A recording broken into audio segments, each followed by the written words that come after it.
سب سے پہلے میں بڑا شکر گزار ہوں صدر صاحب کا، سیکرٹری صاحب کا، وائس پریزیڈنٹ کا. میرے خیال سے ایک بڑی اچھی ایک آپ لوگوں نے ہم لوگوں نے ایک پریکٹس یہاں پہ سٹارٹ کر دی ہے، جس میں ایک ہمارا کنسسٹنٹ ٹاپک ہوتا ہے 26ویں اور 27ویں آئینی ترمیم، کیونکہ اس ترمیم سے ہم سب جو ہیں ڈائریکٹلی یا انڈائریکٹلی جو ہے وہ اس کی افیکٹڈ پارٹی ہیں، ہم اس کے وکٹمز ہیں. 2-3 ایشوز ہیں. ساروں کا جو دار و مدار ہے یا مین اس کا جو سینٹرل آئیڈیا ہے وہ ہے رول آف لا. سب سے پہلے میرے خیال سے یہ مبالغہ آرائی نہیں ہوگی، کوئی ایگزیجریشن نہیں ہوگی اگر میں یہ کہوں کہ 26ویں آئینی ترمیم اور 27ویں آئینی ترمیم جو ہے یہ پروویژنل کانسٹیٹیوشنل آرڈر ہے، پی سی او ہے، یہ کوئی آئینی ترمیم کہلانے کے قابل نہیں ہے. کیونکہ ترمیم ایک جینوئنلی الیکٹڈ پارلیمنٹ، بے شک وہ نیشنل اسمبلی ہو یا سینیٹ ہو، اس کو کرنے کا حق ہوتا ہے. ایک فارم 47 کے نتیجے میں عمل میں لائی گئی ہوئی پولیٹیکل پارٹی کی حکومت ترمیم آئین میں کرنے کا حق نہیں رکھتی. یہاں پہ کیا تماشا لگا؟ ایک پولیٹیکل پارٹی کو 17 سیٹوں سے اور اس کے الائنس ممبرز کو 180 سیٹوں پہ پہنچایا گیا. ایک پولیٹیکل پارٹی سے 100 سیٹیں چھینی گئی اور اس کے نتیجے میں پہلے سمپل میجورٹی گفٹ کی گئی. اس سے بات نہیں بنی تو پھر خدمت کے لیے پیش ہوئے اس سسٹم کی قاضی فائز عیسیٰ صاحب. انہوں نے الیکشن ری کاؤنٹنگ اپیلز لگائیں، 5-6 ایم ایل اے کی سیٹیں گفٹ کی حکومت کے الائنس کو. اس کے بعد بات نہیں بنی تو 63A کی ریویو لگایا، اس کو سنا اور ان لوگوں کو ان کا خوف ختم کر دیا جو ووٹ دیتے پارٹی ڈائریکشن کے خلاف تو وہ ڈسکوالیفائی تاکہ نہ ہو. پھر بات نہیں بنی تو ایم ایل ایز اور سینیٹرز اغوا ہونا شروع ہو گئے اور وہ اغوا ہوئے. اس میں ہماری عدلیہ خاموش بیٹھی رہی بالکل ایک کبوتر کی طرح. پھر جا کے 26ویں آئینی ترمیم کے ریکوائرڈ نمبرز پورے کیے گئے. سو جبر سے بنی ہوئی ترمیم اور زبردستی تھرو کوشن تھرو فورس ایک ترمیم کو ہم نہیں مانتے. اس کی وہی اوقات ہے جو ضیاء الحق کا پروویژنل کانسٹیٹیوشنل آرڈر تھا، یا مشرف کا کانسٹیٹیوشنل آرڈر تھا، جس کی نہ کوئی آئین میں گنجائش ہے نہ ملک کے قانون میں کوئی گنجائش ہے. اس کا بھی وہی حال ہونا ہے جو ان کا حال ہوا، اور اس کا جو اٹرنل فیوچر ہے وہ ردی کی ٹوکری ہے، وہ آئین پاکستان کی کتاب نہیں بنتی. جہاں تک 27ویں ترمیم ہے، پھر اس کے لیے نمبرز پورے کرنے تھے. ریزرو سیٹس کا case supreme court of Pakistan نے سنا. ہم نے پوری دنیا کی تاریخ میں نہیں دیکھا کہ ایک پولیٹیکل پارٹی کی جو ریپرزنٹیشن تھی آرٹیکل 51 کے مطابق اس کو اس کی سیٹیں نہیں دی گئی، اور تاریخ کس طرح بدلی گئی کہ جس پولیٹیکل پارٹی یا جن پولیٹیکل پارٹیز نے وہ سیٹیں جیتی نہیں ان کو خیرات میں بانٹ دی گئی. جس طرح علی بابا اور 40 چور جو تھے آپس میں چوری کرنے کے بعد مال بانٹتے تھے مال غنیمت سمجھ کے، اس طرح سیٹیں بانٹی گئی. سو یہ میں نے اس وجہ سے آپ کو سارا بیک گراؤنڈ بتایا ہے کہ میں کیوں کہہ رہا ہوں کہ یہ جو ترامیم ہے یہ پروویژنل کانسٹیٹیوشنل آرڈرز ہے، they don't deserve to be called as constitutional amendments, کیونکہ امینڈمنٹ پارلیمنٹ پاس کرتا ہے اور اگر جینوئنلی الیکٹڈ پارلیمنٹ ہو تو اس امینڈمنٹ کو ہم چومیں گے، لیکن اس امینڈمنٹ کو ہم اپنے بوٹ کے نیچے مسلیں گے. اب بات ہو رہی ہے 26ویں 27ویں ترمیم کی. تو اس کے نتیجے میں جو ہمیں عمل میں آنے والی جو جوڈیشری ملی ہے, جو ہمیں گفٹ کی گئی ہے, اس کی تو بات کرنا بڑا ضروری ہے, کیونکہ سیپریشن آف پاور پرنسپل کے تحت تو judiciary is an independent institution of the state, جس نے چیک رکھنا ہے ایگزیکٹو پہ, جس کے اندر پولیس, حکومت اور اس کے باقی سارے ادارے ہیں. لیکن 26ویں 27ویں آئینی ترمیم کے بعد the judiciary has become an extension of the executive. یہ ان کا بازو بن گئے ہیں, ایک انڈیپینڈنٹ انسٹیٹیوشن نہیں ہے.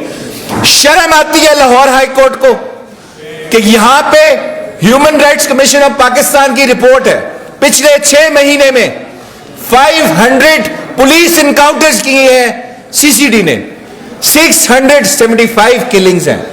ساروں میں ایک سٹوری, ہم لے کے جا رہے تھے, ساتھی چھڑانے ہیں, کراس فائرنگ میں بندہ مارا گیا. جی, ان کی فائرنگ سے ہر دفعہ 500 دفعہ ایک ہی انسیڈنٹ ریپیٹ ہو رہا ہے. کچھ تو گڑبڑ ہے, کچھ تو سسپیشن ہے ایک عام آدمی کو. اور لاہور ہائی کورٹ کی جورسڈکشن میں یہ سب کچھ ہوا. کیا ہائی کورٹ کو بھول گیا ہے کہ وہ گارڈین آف فنڈامنٹل رائٹ ہے؟ جب بھی کوئی ایکسٹرا جوڈیشل مرڈر ہوتا ہے, انکاؤنٹر ہوتا ہے, اس میں 2 بنیادی حقوق جو ہے میرے وائلیٹ ہوتے ہیں. Article 4 right to be treated in accordance with the law, یہ میرا انیلیبل رائٹ ہے. کسی کا باپ میرے سے یہ میرا قانون, یہ رائٹ نہیں چھین سکتا. جب تک میں زندہ ہوں یہ رائٹ میرے ساتھ چلے گا.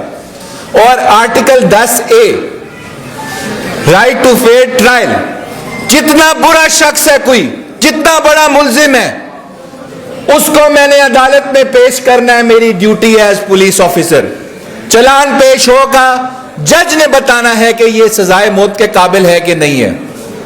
تمہارا کوئی کام نہیں ہے ایز پولیس یا ایگزیکٹو بتانا کہ یہ شخص زندہ رہے گا یا مردہ ہوگا. آپ اگر یہ کر رہے ہیں تو آپ تو ظالم ہیں, لیکن آپ کو نہ پوچھنے والے یہ جو جج ہیں, جو کعبہ میں رکھے ہوئے بت بن گئے ہیں 26ویں 27ویں ترمیم کے بعد, یہ آنسریبل ہے.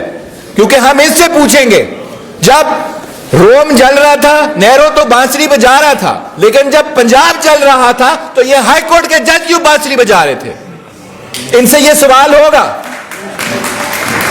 آپ کو جو تنخواہ دی جا رہی ہے, اور میرے خیال سے آپ سب کو پتا ہے ان ججز کی کتنی تنخواہ ہے, 6 سے 7 گنا زیادہ تنخواہ بڑھ گئی ان کی پچھلے 2-3 سال میں. پرفارمنس رفایال تیاری کی طرح نیچے آ گئی. اس وجہ سے آپ سے سوال بنے گا اور ہم پوچھیں گے, لوگ قتل ہو رہے تھے, رول آف لا پہ نہیں کمپرومائز کرنا ایز لائرز. ہم نے اگر آج میں خاموش ہو گیا یا ہم خاموش ہو گئے تو یہ نہ سمجھے کہ کل کو ہماری باری نہیں آنی. جو فرینکنسٹائن مونسٹر ہوتا ہے اس کا کوئی بلاکیج پوائنٹ نہیں ہوتا, اس کو اور زیادہ خون چاہیے ہوتا ہے.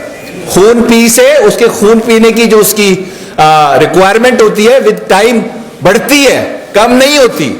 اور ہر انسان کا جو اس کو بلاک کرنے کا طریقہ ہوتا ہے وہ رول آف لا ہوتا ہے. اس کی جو اندر کا کوئی بھی شخص ہو, وہ جو جرم کرنے سے تب ہی ڈرتا ہے جب اس کو پتا ہو کہ یہ میں جرم کروں گا تو مجھ سے جواب لیا جائے گا. اگر میں جواب نہیں دوں گا, اگر میں نہیں آؤں گا تو میرے سے جواب لیا جائے گا. اب میں ایک اور ایگزامپل دیتا ہوں. ہم لوگوں کا بھائی ہے بیرسٹر حسان نیازی, اس کی پٹیشن ہم نے سپٹمبر میں فائل کی.